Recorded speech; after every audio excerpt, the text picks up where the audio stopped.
Les Congolais veulent que le Congo soit dirigé par un Congolais. Ça, le problème se pose où? La discrimination, elle se place à quel niveau? Dans la même constitution, à l'article 10 et 11, la disposition qui m'intéresse beaucoup, c'est l'article 11. Cet article dit ceci: tous les êtres humains naissent libres et égaux en dignité et en droit. Au même point. Toutefois, la jouissance des droits politiques est reconnue aux seuls Congolais. On met une virgule, sauf exception établie par la loi. Mais au départ, nous sommes tous égaux. Au départ, nous avons les mêmes droits.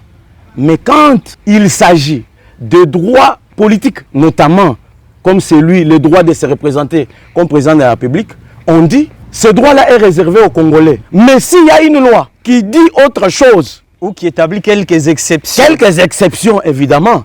Là, on va sur ce que la loi dit. La Constitution dit, pour être président de la République, il faut être Congolais d'origine. Alors que la même Constitution dit, la nationalité congolaise peut être d'origine ou d'acquisition. Mais quand la Constitution dit que pour être président de la République, c'est le Congolais d'origine, c'est qu'on écarte tous les autres Congolais qui ne sont pas Congolais d'origine. Est-ce que c'est une discrimination, ça? Non, mais c'est un critérium. Parce que tout le monde ne peut pas occuper n'importe quel poste dans un pays.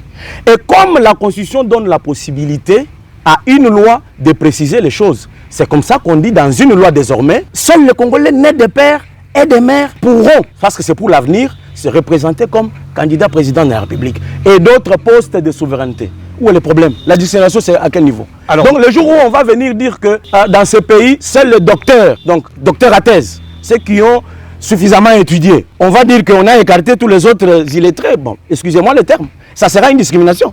Mais c'est dans quel pays où on va réfléchir comme ça? Tout le monde ne peut pas devenir président de la République. Surtout pas un étranger. On appelle ça, chez nous les juristes, la ratio legis, la raison de la loi. Il n'y a pas de loi qui tombe du ciel, non. Chaque loi vient résoudre une question. Et puis, les lois sont faites pour nous et non pas le contraire.